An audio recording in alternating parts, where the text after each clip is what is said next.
তবে একটা কথা বলি 2026 সালে আমরা কিন্তু মুর্শিদাবাদের বেশ কিছু জায়গায় সিট দেবো, দমকলটাও কিন্তু আমাদের সিটের মধ্যে আছে। আশা করছি সহযোগিতা পাবো তো ভাই? সহযোগিতা হবে তো?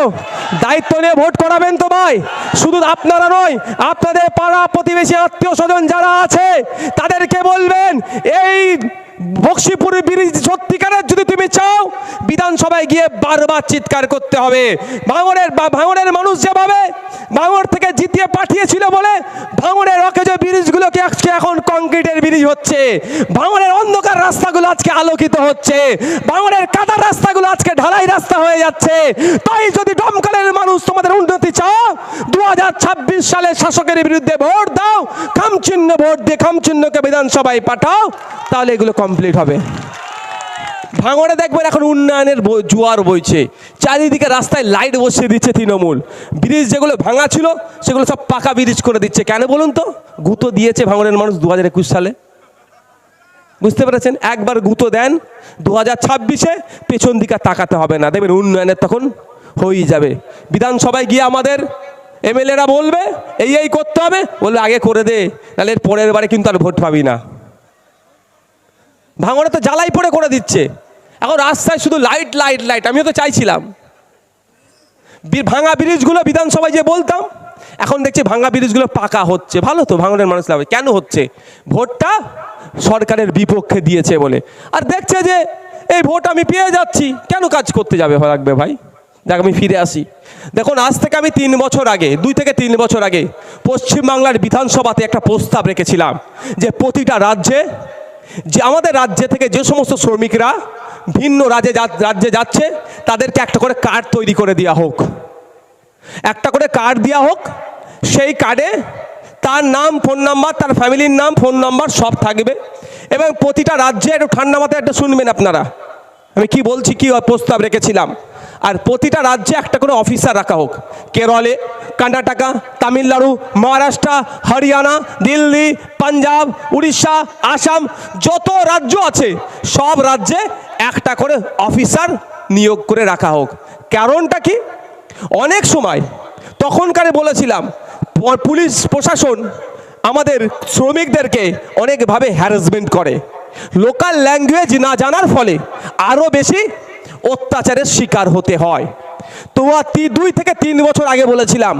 আর এখন বলুন তো, প্রায় আমার কাছে ফোন আসছে যে পুলিশ তুলে নিয়ে চলে যাচ্ছে, নিয়ে গিয়ে বাংলাদেশি বলে আটকে রাখছে। তার ভোটার কার্ড, তার আধার কার্ড নিয়ে লোকাল সেই থানাতে আমার লোককে দিয়ে যোগাযোগ করিয়ে, ওই এসপিকে যোগাযোগ করিয়ে আমার যতটুকু ক্ষমতা আছে তাদেরকে বার করার চেষ্টা করছি। কিন্তু এটা তো আমার দায়িত্ব নয়, এটা তো দায়িত্ব সরকারের। সরকারের প্রথম দায়িত্ব থাকা দরকার ছিল পশ্চিমবাংলায় এই মানুষকে কাজের ব্যবস্থা করা, ইন্ডাস্ট্রি নিয়ে আসা, কলকারখানা তৈরি করা, এখানকার মানুষ এখানে থেকে, রাজ্যের মানুষ রাজ্য থেকে কাজ করবে তার ব্যবস্থা করা। তার পরিবর্তে এখানকার মানুষ ভিন্ন রাজ্যে যাচ্ছে, কাজে যাচ্ছে, সেখানে ইদানিংকালে দেখছি ব্যাপকভাবে বাংলায় কথা বলার জন্য কি হিন্দু কি মুসলমান নির্বিশেষে তাদেরকে তুলে নিয়ে চলে যাচ্ছে। তাদেরকে তুলে নিয়ে গিয়ে বাংলাদেশি বলে কখনো রাস্তায় দাঁড় করিয়ে, খালি গায়ে রৌদ্রতে গরু ছাগলের মতো দাঁড় করিয়ে তাদের সাথে অমানসিক অত্যাচার করছে। এটা বন্ধ করা দরকার। এটা বন্ধ তখনই হবে যখন আমার রাজ্য সরকার অন্য রাজ্য সরকারগুলোকে বলিষ্ঠ ভাষায় আক্রমণ করবে, প্রতি উত্তর দেবে। কারণ একটা তথ্য বলছি, আমাদের রাজ্য থেকে মাত্র 21 লক্ষ শ্রমিক ভিন্ন রাজ্যে কাজ করছে। আমাদের পশ্চিমবাংলার 21 লক্ষ মানুষ, অত যে রাজ্য আছে সব রাজ্যে কাজ করছে। আর ভিন্ন রাজ্য থেকে আমাদের রাজ্যে মানুষ কত আসে জানেন? প্রায় 2 কোটি।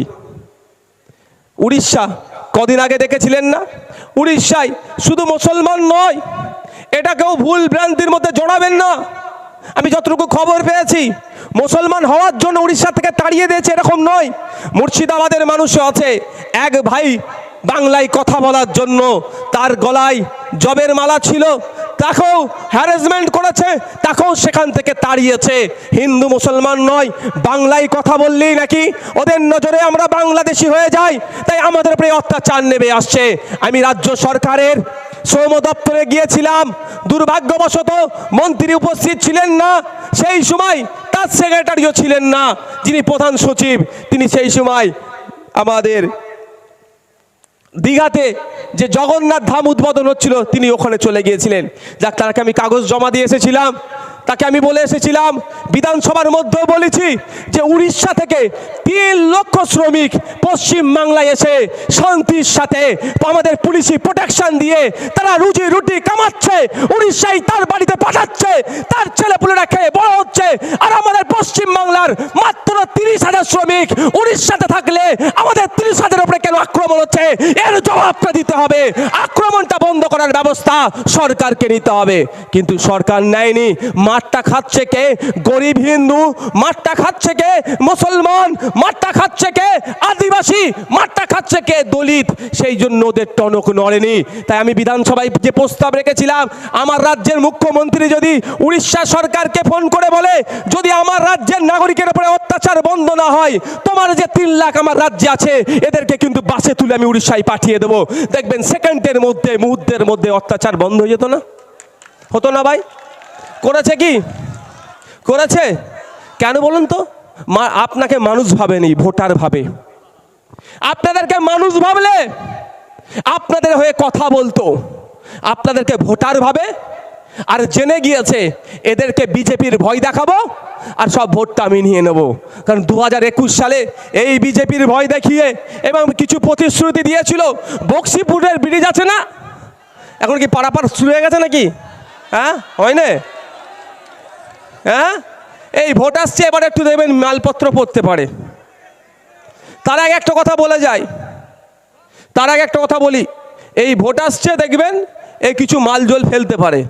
এখন তো ক্ষমতায় আছেন আপনারা, আপনাদের সরকার চলছে, পিডব্লিউডি ডিপার্টমেন্ট আপনাদের হাতে, সব দপ্তর আপনাদের হাতে, তাহলে এখনো করছেন না কেন? এখানকার মানুষকে ব্রিজ দিলেও ভোট পাবে আর না দিলেও ভোট পাবে, তো কেন টাকা খরচ করব? যেখানকার মানুষেরকে ভোট পাবো না সেখানে টাকাটা খরচ করি, ওই জন্যই। বুঝতে পারছেন না? আপনি বলুন, আমি বিধানসভার মধ্যে আপনাদের জন্য চিৎকার করেছি।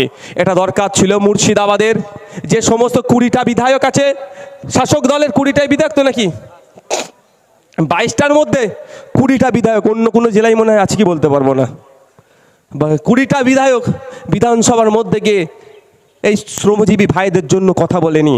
বলা দরকার ছিল যে আমাদের রাজ্যের শ্রমিক উত্তরপ্রদেশে গিয়ে আক্রান্ত কেন হবে, আমাদের রাজ্যের শ্রমিক আসামে গিয়ে আক্রান্ত কেন হবে, আমাদের রাজ্যের শ্রমিক মহারাষ্ট্রে গিয়ে কেন আক্রান্ত হবে, আমাদের রাজ্যের শ্রমিক, আমাদের মুর্শিদাবাদের শ্রমিক বিহারে গিয়ে কেন আক্রান্ত হবে?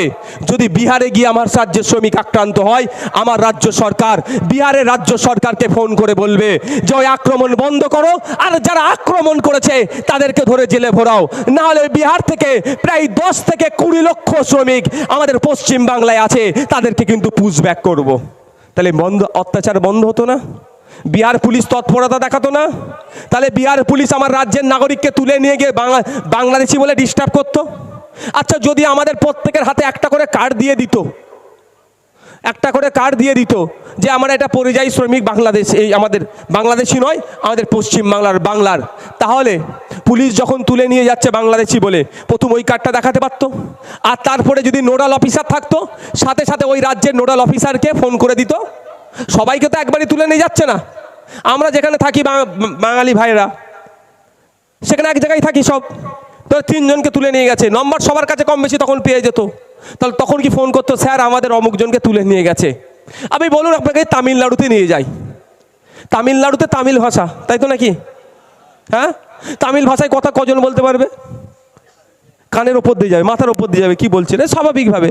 ঠিক তামিলনাড়ুর মানুষজন আমার যে সিকিউরিটি আছে, আমরা বাংলায় বললে হ্যাঁ হয়ে তাকিয়ে থাকি, স্বাভাবিক ব্যাপার। তো তামিলনাড়ুর পুলিশ তুলে নিয়ে গেছে, তুমি যদি যতবারই বলো আমি ভারতীয় আমি ভারতীয় আমি ভারতীয়, ও ভাববে আমাকে বলছে খিস্তি দিচ্ছে। আমি এটা বোঝানোর জন্য বলছি, মানে কি আমি বুঝতে পারবে না তো। যদি বলি আই এম ইন্ডিয়ান,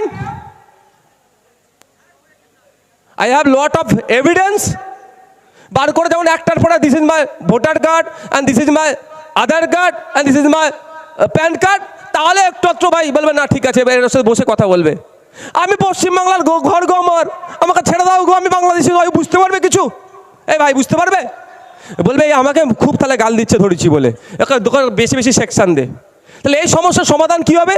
যদি ওই রাজ্যে আমাদের পশ্চিমবাংলা সরকার একটা অফিসার রেখে দিত, যখনই ধরতে সেই অফিসারকে ফোন করলে সে অফিসার কোন থানা কোন এসপি সঙ্গে সঙ্গে তার সাথে কন্ট্যাক্ট করে সেটাকে ছেলেটিকে তাড়াতাড়ি ছাড়িয়ে নিয়ে চলে আসতো, তাই তো ভাই? তো এটা রাজ্য সরকার করছে কি? করেনি কেন? আপনাকে মানুষ ভাবে না, আপনাকে ভোটার ভাবে। যদি আপনাদেরকে মানুষ ভাবতো, অনেক আগেই 3 বছর আগে যে প্রস্তাব দিয়েছি, জনগণের স্বার্থে, মুর্শিদাবাদের নাগরিকের স্বার্থে, শ্রমিকদের স্বার্থে রাজ্য সরকার এই ব্যবস্থাটা নিত। আমি আপনাকে এখানে দাঁড়িয়ে চ্যালেঞ্জ করে যাচ্ছি, 2026 সালে মুর্শিদাবাদের 22টা সিট আছে, ওই 22টা সিটে রাজ্য সরকারকে হারান। আমি আপনাদের কথা দিচ্ছি, যেই সরকারই আসুক না কেন করতে বাধ্য হবে শ্রমিকদের জন্য। আমি যে প্রস্তাবটা এখানে দিয়ে গেলাম, প্রতিটা রাজ্যে একটা করে অফিসার আপনারা পাবেন, আমি কথা দিয়ে গেলাম আপনাদের। তো ভোটে আপনাকে হারাতে হবে। তো ফ্রি পক্কায় যদি ভোট পেয়ে যায়, আপনাকে তেল লাগাবে? হঠাৎ মমতা ব্যানার্জি ফুরফুরা শরীফে চলে গেলেন কেন বলুন তো? ফুরফুরা শরীফ খেপে যাচ্ছিল ওনার উপরে। অনেক দিন আসেনি, হ্যান আসেনি, ত্যান আসেনি, সেই 2016-17 দিকে গিয়েছিল। দেখছি যে হাত ছাড়া। ভোটটা হচ্ছে বড় জিনিস ভাই, ভোট বড় জিনিস। ভোটের সময় দেখবেন নেতা আপনার পা টিপে দেবে দরকার লাগলে। এই ভোটটা বলবে কাকা জ্যাঠা ভোটটা দাও না, বলে পাটা একটু টিপে দে, বলে 2বার টিপে দেবো আমি পা, ভোট আমার লাগবে। ভোট বড় বেলা। আপনি যদি ভোটে যদি ওদেরকে একবার দুর্বল করতে পারেন, তখন দেখবেন আপনার হয়ে কথা বলবে। মাথায় রাখুন যে আপনি যদি নিরাপত্তায় থাকতে চান, আপনার ভোটের গুরুত্বটা যারা শাসকে আছে তাকে বুঝিয়ে দেন, তাহলেই দেখবেন আপনি নিরাপদে থাকতে পারবেন। আর অন্যথায় আপনি কাজে যাচ্ছেন, ওই লাশ হয়ে তো অহরহ বাড়ি ফিরছে, শুধু লাশ হয়ে ফিরছে না, লাশও যথাসময়ে